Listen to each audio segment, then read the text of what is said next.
तो हाँ जी, आपका नाम सौरभ है, आपने ये डिटेल भेजी है और इस डिटेल के हिसाब से कुंडली आपकी बनी है, कन्या लगन की कुंडली है, राशि आपकी है मेष और ये कुंडली आपकी मैंने यहाँ पे बना रखी है।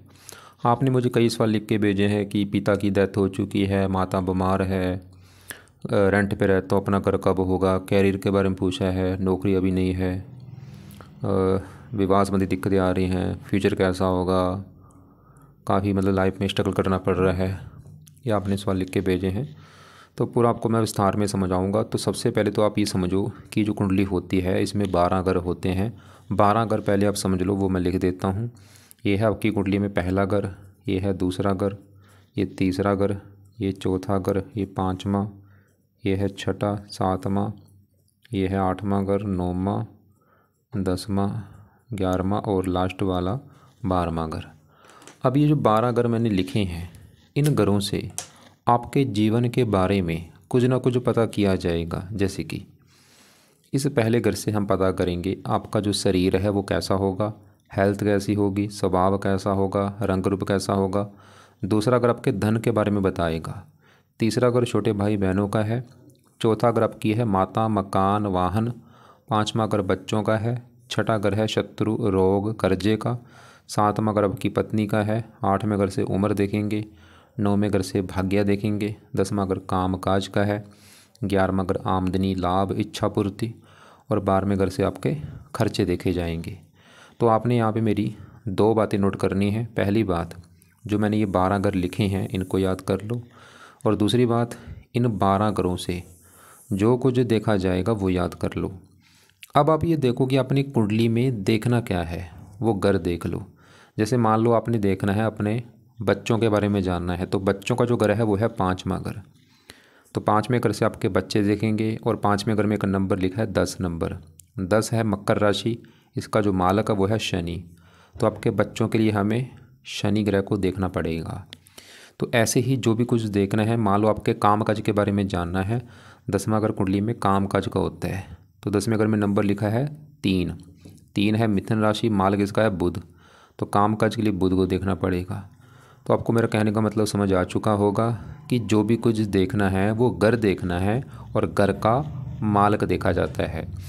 अब यहाँ पे सवाल कि आपकी कुंडली है कैसी। तो आपकी देखो जी, अगर सही बताऊँ, आपकी कुंडली मुझे ख़राब लगी है। काफ़ी ग्रह आपकी कुंडली में ख़राब है। कुछ ग्रह अच्छे हैं लेकिन बाकी सभी ग्रह आपके ज़्यादा नीच। 3 ग्रह तो आपकी कुंडली में भाई नीच के बैठे हैं। राहु नीच का बैठा है, केतु नीच का है, बुध नीच का है। नीच के ग्रहों को अच्छा नहीं माना गया। चंद्रमा शुक्र वो 8वें घर में चले गए खराब घर में। गुरु वो दुश्मन घर में बैठा है। मतलब ज़्यादा ग्रह आपके भाई कुंडली में ख़राब हैं।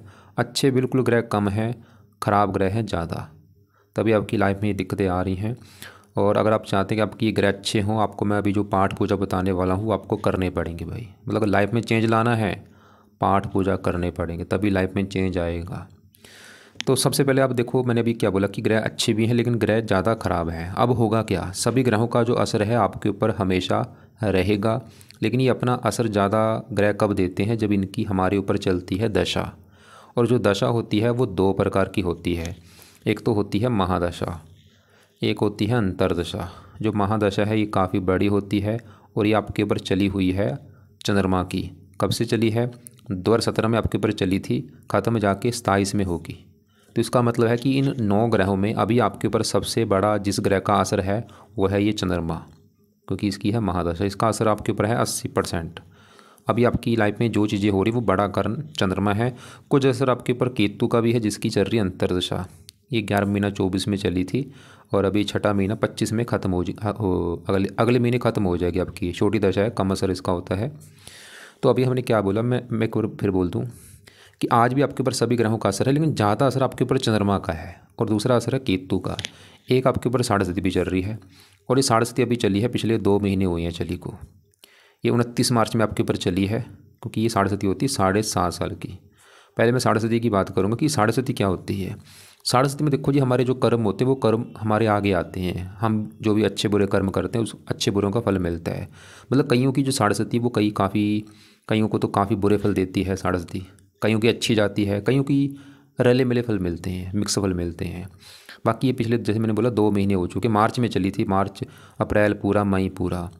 आप नोट कर लेना, अगर तो आपको लग रहा है कि पिछले 2 महीने से काफ़ी दिक्कतें परेशानियाँ आ रही हैं आपको, तो साढ़े साथी आपको भाई बुरे फल ज़्यादा दे रही है।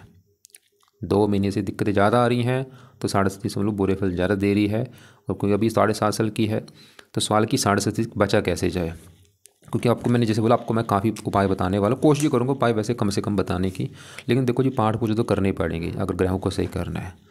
तो साढ़े साथी क्योंकि शनि की होती है, तो आप एक उपाय शनि का लिख लो, वो है आप शनि मंदिर जाना शुरू कर दो भाई। कब जाना है? शनिवार को जाया करो ज़रूर, नियम बना लो कि जाना ही जाना है शनिवार को।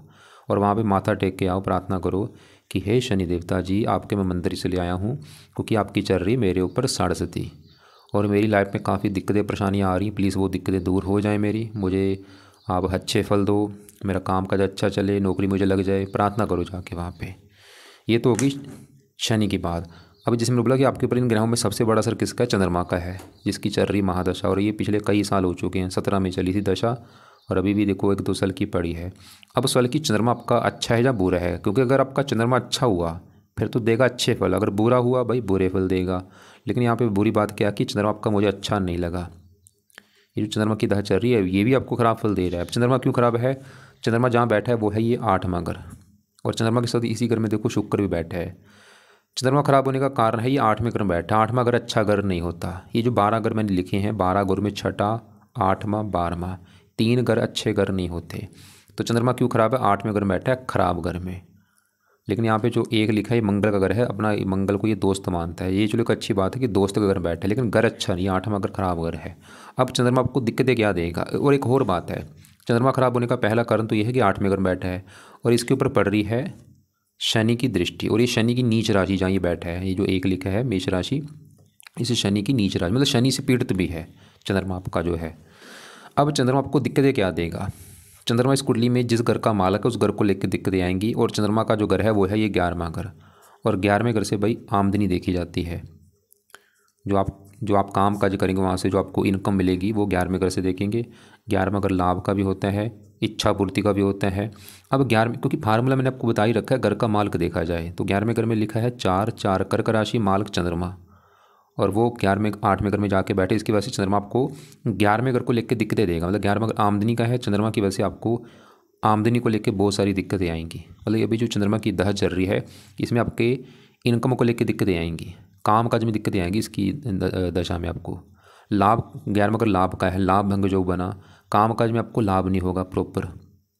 जो भी आप काम काज करेंगे उसमें लाभ नहीं होगा, आपको उल्टा हानि होगी। 11वां घर इच्छा पूर्ति की इच्छाएँ पूरी नहीं होने देगा। मन का भी कार्य का, मानसिक चिंता भी आपको बोझ देगा ये चंद्रमा। 8वें घर में बैठ के चंद्रमा की भी जो दशा है इसमें आपको हेल्थ को भी लेकर काफ़ी दिक्कतें आएंगी, खासकर मानसिक चिंता होना, डिप्रेशन होना। और चंद्रमा देखो जी माता का कारक है, माता को भी लेकर दिक्कतें आएंगी, माता का बीमार होना या माता को कोई कष्ट होना। मतलब भाई चंद्रमा का सही होना बहुत ज़रूरी है। ये जो चल रही है दशा, और चंद्रमा को अगर सही आपने कर ली, लिख लो कि अगर आप चंद्रमा के उपाय करेंगे आपको क्या फ़ायदे होंगे। नीचे आंसर में लिख लो, चंद्रमा को सही करने से सबसे बड़ा फ़ायदा आपकी इनकम बढ़नी शुरू हो जाएगी। आपका मतलब जो काम काज है वो चलना शुरू होगा, आपके काम काज में आपको लाभ होगा, प्रॉफिट होगा, इनकम बढ़ेगी, इच्छाएं पूरी होंगी, माता बीमार नहीं होगी, मानसिक चिंता आपको नहीं होगी, और भी हज़ारों फायदे। अब चंद्रमा के आपने जो उपाय करने हैं, पहला उपाय है आप चंद्रमा का मंत्र याप किया करो, कम से कम 1-2 माला मंत्र आपने करना है सुबह के टाइम। दूसरा उपाय है आप चंद कवच का पाठ पढ़ा करो। तीसरा है चंद स्तोत्र का पाठ आपने पढ़ना है या सुनना है। यहाँ पे 2 पाठ हैं, ये भाई दोनों पाठ चंद कवच या चंद स्रोत दोनों पाठ पढ़ने हैं, या इनको ओडी लगा के सुन लिया करो, और कोशिश करो इनको 2-2 3-3 बार आपने पढ़ना है। एक बार पढ़ लिया दोबारा फिर पढ़ लो, फिर पढ़ लो, और जानना पढ़ना है सुबह के टाइम। तो इस चंद्र का मंत्र भी सुबह के टाइम, मतलब तीनों जो भी उपाय मैंने बताए सुबह के टाइम करने हैं, लिख लेना अपने पास भाई। चौथा जो उपाय है, चंद्रमा क्या है? एक देवता है, इसका भी आगे जो देवता है वो है शिव जी। तो शिव जी की पूजा उपासना करो जितनी हो सकती है। शिव जी के रोजाना मंदिर जाओ, शिव चालीसा पढ़ो, ओम नमः शिवाय जाप करो, और हो सके सोमवार का 5वां उपाय है सोमवार का व्रत रखा करो, कथा करो, आरती करो। आरती किसकी करनी है? आरती आपने चंद्रमा देवता की आरती जो है वो करनी है। ये कहाँ पे मिलेगी? यूट्यूब पे सर्च करना, वहाँ पे लिखना कि चंद्र देवता की आरती, वो निकल आएगी। और वो आरती जहाँ तो पढ़ लिया करो या सुना करो। कब? ये पाठ पूजा करने के बाद। तो ये चंद्रमा की फ़िलहाल आपने उपाय करने हैं। दोबारा रिपीट कर दूं, चंद्रमा का मंत्र करना है, चाहे 1 माला 2 माला 3 माला। कब? सुबह के टाइम। मंत्र है ओम सोम सोमाय नमः, ओम सोम सोमाय नमः। चंद कवच का पाठ पढ़ना, ये आपकी करेगा रक्षा। जहाँ इसको पढ़ना है या सुनना है 2-3 बार या 1 बार जरूर पढ़ो भाई। और चंद से उसका पाठ भी पढ़ना है या सुनना है। और शिव जी इसके देवता हैं, शिव जी की पूजा उपासना जितना हो सकता है वो करो। शिव जी का नाम जपो, मंत्र आप करो, मंदिर जाओ शिव जी के। शिव जी व्रत जो है किसका रखना है?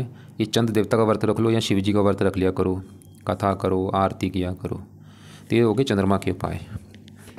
अब देखो जी आगे बढ़ते हैं।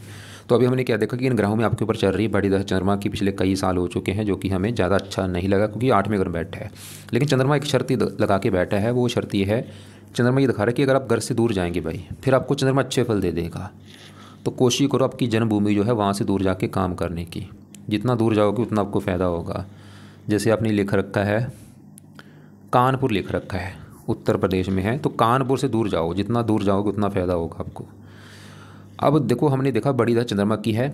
ऐसा नहीं कि चंद्रमा बिल्कुल बुरा है, कुछ अच्छे फल भी देगा आपको लेकिन बुरे फल ज़्यादा देगा। लेकिन एक शर्त पे अच्छे फल देगा, अगर घर से दूर जाएंगे फिर आपको अच्छे फल ज़्यादा देगा। तो घर से दूर जाओ तो जितना हो सकता है घर से दूर जाओ। जो घर कौन सा है? मतलब कानपुर से दूर जाओ। अब देखो जी बड़ी दशा जो चंद्रमा की है, अब छोटी दशा के ऊपर चल रही केतु की। कब से चली है? 11वां महीना 2024 में चली है, नवंबर 24 में। पिछले 6-7 महीने हो चुके हैं चली को, और अभी अगले 6ठा महीना 25 में ख़त्म होने वाले। और केतु की अगर बात करूँ, ये तो बहुत ज़्यादा ख़राब है भाई आपका। क्यों ख़राब है? क्योंकि ये केतु यहाँ पे बैठा है 9वें घर में, और 9वें घर से देखा जाता है भाग्य। आपका भाग्य कैसा होगा? 9वें घर में लिखा है 2 वृष राशि, माल किसका? अगर आपका हमने भाग्य देखना है भाई कि आप कितने भाग्यशाली होंगे, तो भाग्य के लिए 9वां घर देखा जाता है। और 9वें घर का क्योंकि माल का देखना है, तो 9वें घर में क्या लिखा है? 2 लिखा है, 2 है वृष राशि, माल की ये शुक्र देखना पड़ेगा। शुक्र को देख के हमें पता चलेगा आपका भाग्य कैसा होगा। और शुक्र के अलावा 9वें घर में केतु बैठा है, उसको भी देखना पड़ेगा। और केतु की पहले बात कर लें, तो केतु यहाँ पे जो 2 है वृष राशि में नीच का बैठा है। तो केतु मुझे क्यों ख़राब लगा? क्योंकि नीच का बैठा है भाई। जैसे मैंने आपको चंद्रमा भी ख़राब बोला था, चंद्रमा तो देखो वो भी इतना ख़राब नहीं जितना केतु ख़राब है। केतु तो चंद्रमा से भी 50 गुना ज़्यादा ख़राब है आपका। ये जो केतु, आप चाहे नोट कर भी लेना, जब से केतु की दशा आई होगी पिछले 6 महीने से काफ़ी दिक्कतें आ रही होंगी। खासकर भाग्य की हानि होना, हेल्थ ख़राब होना, और भी अजीब सा डर बह लगना। तो केतु की दशा अभी चलो 1 महीने की पड़ी है, तो सवाल है कि केतु का कोई उपाय करना जो नहीं। केतु के उपाय अभी देखो जी, आप ज़्यादा उपाय नहीं, चलो एक उपाय कर लो, वो है आप केतु का दान किया करो। क्या दान है? रोजाना कुत्तों को रोटी डालो, बिस्कुट डालो, कुछ ना कुछ कुत्तों को डाल दिया करो। इसे केतु, ये दान है केतु का, केतु शांत होगा आपका। अब आगे बढ़ते हैं। अब देखो जब अभी क्या देखा कि आपके ऊपर जिन ग्रहों में से चंद्रमा की दशा वो भी आपका 8वें घर में है, केतु की दशा वो नीच का बैठा है भाई। और एक बात और नोट कर लो, मैंने आपको पहले बोला था ये ग्रह अगर अपने घर में बैठे हैं अच्छे फल देते हैं, दोस्त का घर हो वहाँ पे भी अच्छे फल देते हैं, उच्च के बैठे हैं वहाँ पे भी अच्छे फल देते हैं। लेकिन अगर नीच के बैठे हैं अच्छे फल नहीं देते। आपके 3 ग्रह नीच के बैठे हैं, एक तो केतु नीच का है, राहु नीच का है, और बुध नीच का बैठा है। अब यहाँ पे मैं राहु की बात करूँ, राहु भी आपका बहुत ज़्यादा खराब है क्योंकि नीच का बैठा है। कहाँ बैठा है? 3रे घर में, वहाँ पे जो 8 लिखा है वृश्चिक राशि में नीच का बैठा है। अब देखो जी राहु बैठा 3रे घर में, आपको भी दिख रहा होगा। अगर आपको मैं पूछूं कि भाई राहु कहाँ बैठा, आप बोलेंगे मेरा राहु 3रे घर में बैठा है। लेकिन अगर इसको मैं चलत कुंडली में देखूं, एक होती है चलत कुंडली, राहु चलत कुंडली में जा रहा है 2रे घर के ऊपर। ये जो दूसरा घर है, इस घर के ऊपर राहु आ चुका है चलत कुंडली के हिसाब से। और दूसरा घर है धन का घर, मतलब राहु आपको जो बुरा फल देगा 2रे घर के हिसाब से देगा। दूसरा घर है धन का घर, तो राहु आपको धन को लेकर दिक्कतें पैदा करेगा। धन की हानि होना, धन खर्च होना, धन फंस जाना, लाइफ में धन कम आना, ये दिक्कतें राहु आपको देगा भाई। और राहु का सही होना बहुत ज़रूरी है। राहु के आपको मैं 2-3 उपाय बोलूँगा, वो ज़रूर करो। एक तो राहु के उपाय में से है आप राहु का भी दान किया करो भाई, ताकि ये शांत हो, बिल्कुल इसकी पावर कम हो। राहु का दान भी आपको मैं वीडियो भेज दूंगा, वो देख लेना क्या है दान, जरूर करना है दान ये। और दूसरा उपाय है राहु का आप पाठ है राहु कवच का पाठ। ये पाठ आपने पढ़ना है या सुनना है शाम के समय या रात के समय। तीसरा है राहु के जो देवता हैं शिव जी हैं, तो शिव जी की पूजा उपासना करो। तो 3 उपाय राहु के हैं, राहु का दान, राहु कवच का पाठ रोजाना पढ़ना है या सुनना है शाम के समय, और शिव जी की पूजा उपासना। अब आगे बढ़ते हैं। आपका ये जो 7वां घर है, ये 7वें घर की बात करते हैं। 7वां घर पहले समझो किसका है। 7वां घर है आपकी पत्नी का घर है। पत्नी आपकी अगर देखनी है हमने कि पत्नी कैसी होगी, सातवां घर देखा जाएगा। और फार्मूला मैंने आपको बोला था घर का मालक देखा जाता है, तो सातवें घर में देखो जी क्या लिखा है, 12 लिखा हुआ है। 12 है मीन राशि, मीन राशि का मालक है गुरु।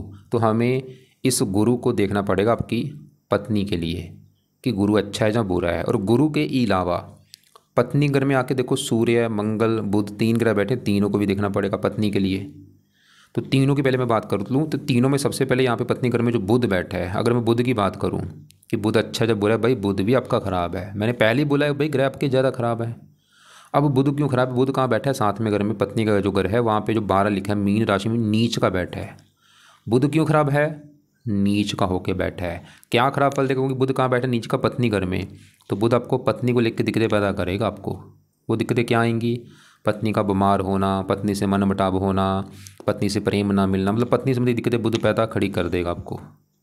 और बुध इस कुंडली में 2 घरों का है मालक, उन घरों को भी लेकर दिक्कतें आएंगी। जैसे कि देखो जी, ये जो 10वां घर किसका है, 10वां घर मैंने बोला था 10वां घर आपके कामकाज का घर है, जो आप नौकरी कारोबार करेंगे इस 10वें घर को देखा जाएगा। 10वां घर आपके पिता का भी घर है, 10वें घर से सरकारी नौकरी देखते हैं, 10वें घर से मान प्रतिष्ठा देखते हैं। अब क्योंकि 10वें घर का मालक देखना है तो 10वें घर में क्या लिखा है, 3 मिथुन राशि, मालक कौन बना, बुध। और बुध यहाँ पे बेचारा नीच का बैठा है। तो बुध आपका भाई नीच का होने की वजह से खराब हो चुका है, मतलब बुध आपके 10वें घर को भी लेकर दिक्कतें देगा। 10वां घर काम काज, तो बुध आपके काम काज में दिक्कतें पैदा करेगा। 10वां घर पिता संबंधी दिक्कतें, सरकार का है, सरकारी कामों में दिक्कतें, मान हानि होना। और बुध इस पहले घर का भी मालक है, और पहला घर सबसे मेन घर है। जैसे आपको मैंने 12 घर बोले कि 7वां घर पत्नी का घर है, 5वां बच्चों का है, चौथा माता का है, तीसरा छोटे भाई बहनों का है। ऐसे ही भाई जो पहला घर है आपका घर है, मतलब पहला आप जो सौरभ, मतलब सौरभ कैसा होगा पहले घर से देखा जाएगा।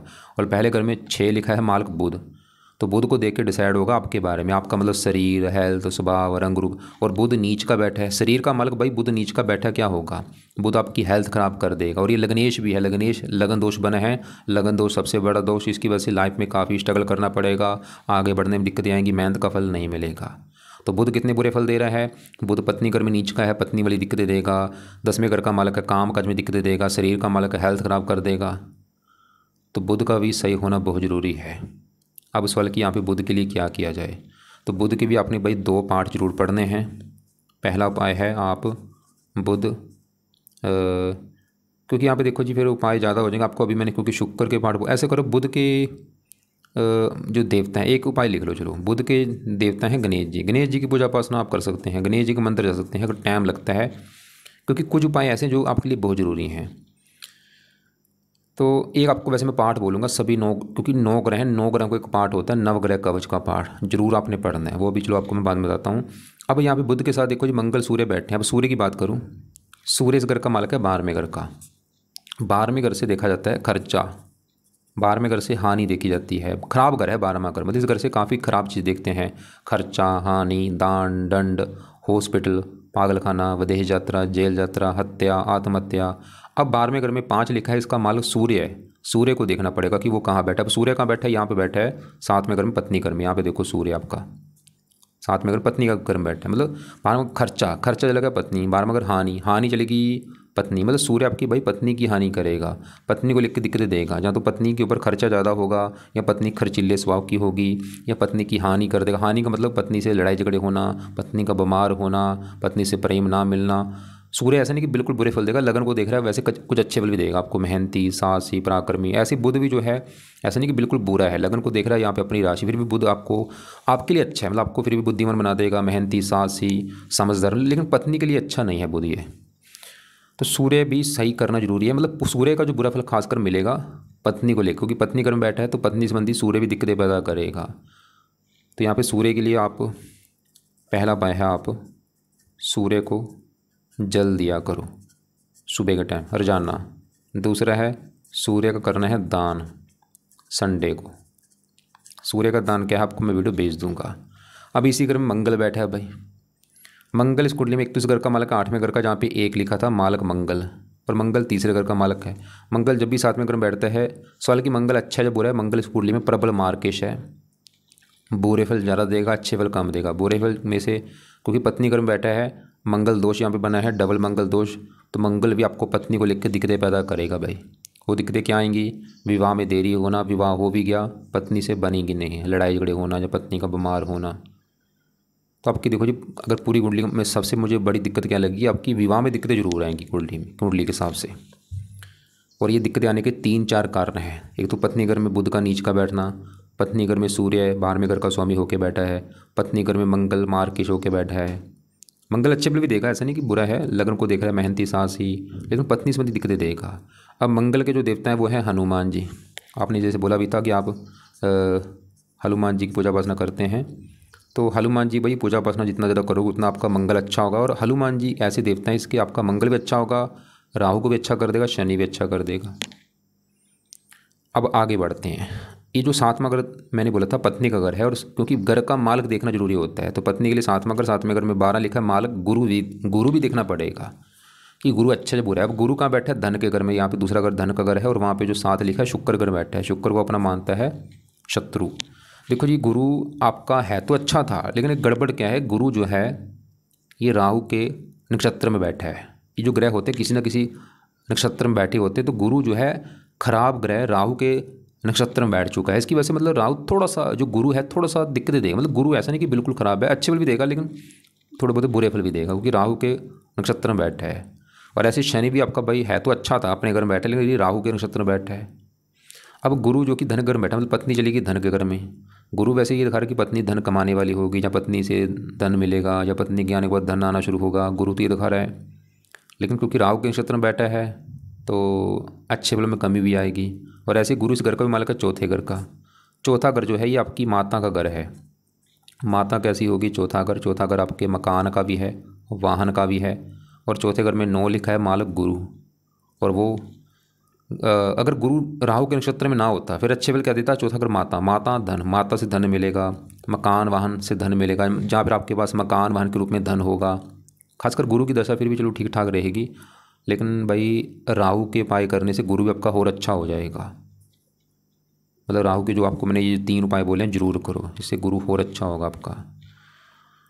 बाकी आपका राहु हम देख चुके हैं जो कि नीच के लिए। राहु का बड़ा हिस्सा मैंने बोला था चलत में दूसरे घर के ऊपर धन की हानि खासकर राहु करेगा। और अब यहाँ पे शुक्र की बात करनी जरूरी है, क्योंकि देखो जी अभी जैसे आपको मैं एक दिखा दूँ, यहाँ पे आपके ऊपर जो आज मैंने बोला था बड़ी दशा है चंद्रमा की। देखो ये तो होगी बड़ी दशा, 27 तक चलेगी आपकी। और छोटी दशा किसकी थी? केतु की। और केतु की दशा मैंने बोला अगले महीने में आपकी खत्म होने वाली, लेकिन केतु के बाद देखो आपकी आने वाली है शुक्र की दशा। कब आएगी? तारीख लिख लो, 28/6/25 में चलेगी अगले महीने, मतलब आपकी शुरू होगी शुक्र की दशा और ख़त्म 27 में जाके होगी, दूसरा महीना 2027 में। अब शुक्र भी आपका देखो जी यहाँ पे बैठा है 8वें घर में, खराब घर में, ऊपर से यहाँ पे मंगल घर में बैठा है, शत्रु राशि है।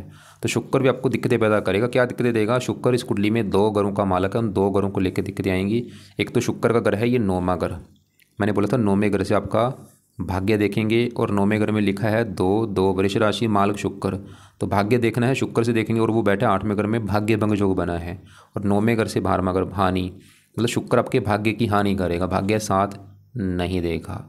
और शुक्र दूसरे घर का मालक है धन का। ये जो दूसरा घर मैंने बोला था, दूसरा घर आपके धन का घर है कि कितना धनी होंगे, कितना धन जोड़ेंगे, दूसरा घर देखा जाता है धन के लिए। और दूसरे घर का अगर मालक अच्छा हो तो बंदे धनी होते हैं। अब दूसरे घर में आपका 7 लिखा है, 7 तुला राशि, मालक कौन बना? शुक्र। कहाँ बैठा है? खराब घर में, सबसे खराब घर 8वें घर में, धनहीन जो बना है। शुक्र आपके धन को लेकर दिक्कतें पैदा करेगा, धन कमाना, धन खर्च हो जाना, धन की हानि होना। तो शुक्र 2 बड़े बुरे फल देगा, भाग्य की हानि करेगा, धन की हानि। लेकिन शुक्र एक शर्त पे अच्छे फल दे देगा, वो शर्त है अगर आप घर से दूर चले जाते हैं भाई, फिर आपका भाग्य साथ देगा, फिर आपको धन मिल जाएगा। तो मैं फिर बोलूँगा घर से दूर जाओ जितना हो सकता है, वहाँ से जाके आपको धन भी मिलेगा, भाग्य भी साथ देगा। लेकिन शुक्र के भी क्योंकि दशा भी आने आपको मैंने बोला था अगले महीने में शुरू होगी और ये 27 में जाके ख़त्म होगी, तो शुक्र के आपने 2-3 उपाय जरूर करने हैं ताकि दशा आपकी बिल्कुल अच्छी जाए, शुक्र अच्छा हो जाए।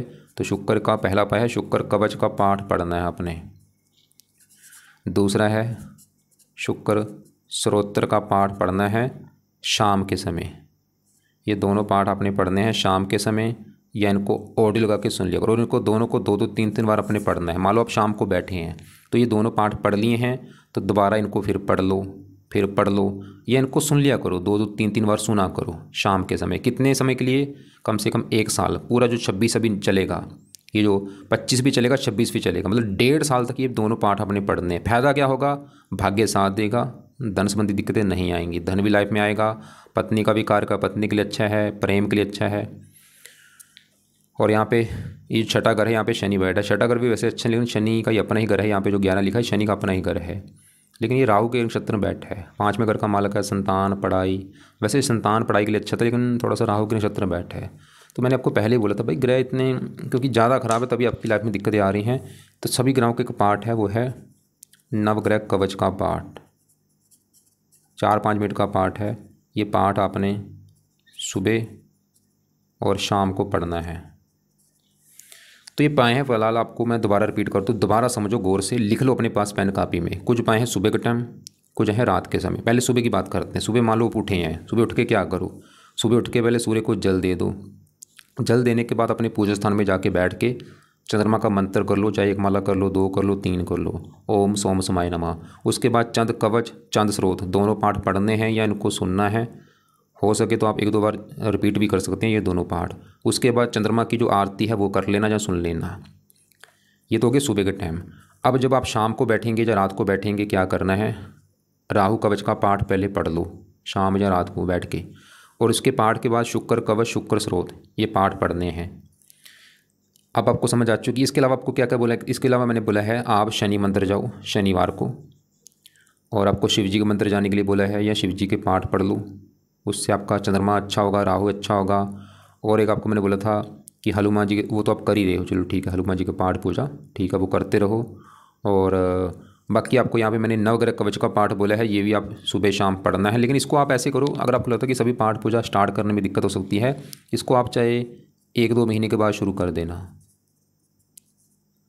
ये सभी 9 ग्रहों को सही कर देगा पाठ, 1-2 महीने के बाद चाहे शुरू कर देना। तो शुक्र के दोनों पाठ शाम के समय, सूर्य को जल सुबह, सूर्य का दान संडे को करना है। दान लिख लो किस किस का है। सूर्य का दान बोला संडे को किया करो, राहु का दान बोला है, राहु का दान सवाल की कब करना है, शनिवार को करो या आगे पीछे भी कर दिया करो। केतु का दान आपको बोला है कुत्तों को रोटी डाला करो।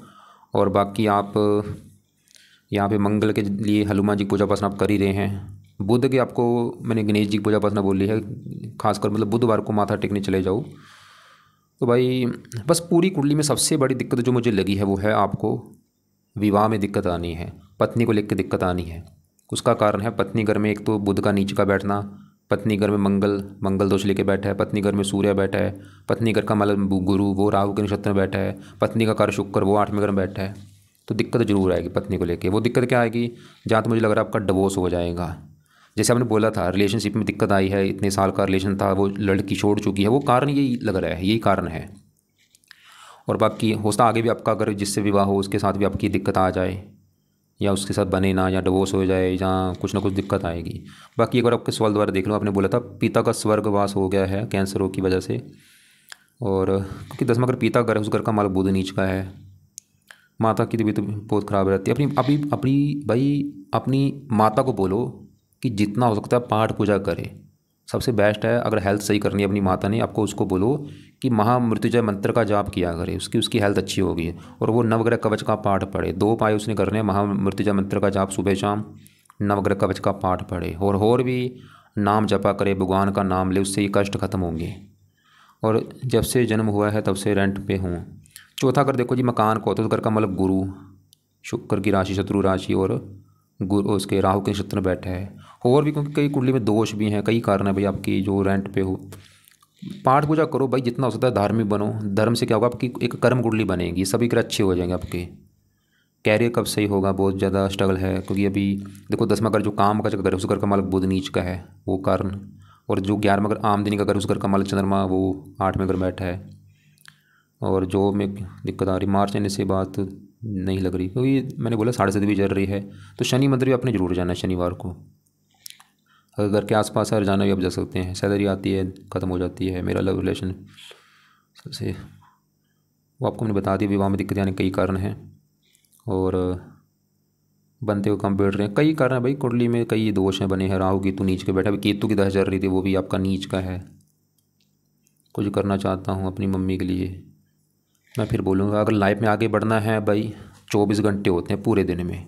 24 घंटे में आप अगर 1-2 घंटा भगवान के नाम निकालना शुरू कर दिया, 1 घंटा सुबह निकाल दो, 1 घंटा शाम। मैं बोल रहा हूँ लाइफ में चेंज आ जाएगा आपकी, मैं भाई लिख के दे सकता हूँ गारंटी से। मतलब पाठ पूजा करना पड़ेगा आपको। कुंडली में भाई दोष बने हैं, ग्रह खराब है, तभी आप जीवन में आगे नहीं बढ़ पा रहे। जो मैंने उपाय बोले वो तो करने हैं, अपनी तरफ से भी आप जो कर सकते हो करो। हनुमान जी के पाठ चेंज किया करो। आज हनुमान चालीसा पढ़ा है, कभी संकट मोचन पढ़ लिया, कभी बजरंग बन पढ़ लिया, कभी अंगारक स्रोत पढ़ लिया, ऐसे पाठ पढ़ा करो। रेंट स्ट्रीम जॉब कर रहा था, क्या मुझे नौकरी करनी चाहिए? और जैसे मैंने बोला घर से दूर जाके भी काम करने की कोशिश करो। रेंज सही लंबर सही होगी, ये बता देखो, चाहे रेंज कर लो चाहे लव मैरिज कर लो, दिक्कत आनी है आपकी विवाह में। वो ये मत सोचना कि लव मैरिज कर लूँगा उससे दिक्कत नहीं आएगी या रेंज से नहीं, दिक्कत आनी है। कुंडली दिखा रही है आपकी विवाह में। लेकिन हाँ, जिससे विवाह होता है अगर उसकी कुंडली हो सकता सही हो, फिर काम चल सकता आपका। अगर उसकी भी कुंडली में साथ में अगर ख़राब हुआ, दिक्कतें बढ़ जाएंगी। तो उम्मीद करता हूँ आपको जो मैंने समझाया समझ आ चुका होगा। और एक आपको मैंने बोला था, अगर व्रत रखना आता है तो शिव जी का व्रत रख लो, कथा करो, आरती करो। तो बाकी आपको समझ आ चुकी होगी, समझ आया है जो मैंने। इसके अलावा फिर भी आपको लग रहा है कि अभी भी कुछ बात समझ नहीं लग रही, कुछ पूछना है जहाँ, तो आप मुझे व्हाट्सएप पे अपना सवाल लिख के भेज देना, या मुझे कॉल करके पूछ लेना। आप कॉल करने से एक बार पहले मुझे व्हाट्सएप कर लेना आप। और भाई अंडे खाते हो बंद कर दो, मीट खाते हो बिल्कुल बंद कर दो, भूल के मत खाना मीट। शराब पीते हो बंद कर दो, नशे करते हो बंद कर दो, बेईमानी करते हो बंद कर दो, ईमानदार बनो, प्यार से बोलो, गाली गलौज करने से बचो, बिल्कुल गाली गलौज नहीं करनी ये पाठ पूजा के टाइम में। इसका फ़ायदा फिर आपको नहीं होगा पाठ पूजा का। लड़कियों को इज्जत देनी है, किसी को गलत निगाह से मत देखो, कोई लड़की जा रही है उसको फ्लर्ट मत करो। मतलब ये पूरी तरह से एक अच्छे इंसान बनो, भगवान को भी पता चले कि बंदा अच्छा है भाई, इसकी हेल्प करनी चाहिए। लोगों की हेल्प करो जितना हो सकता है।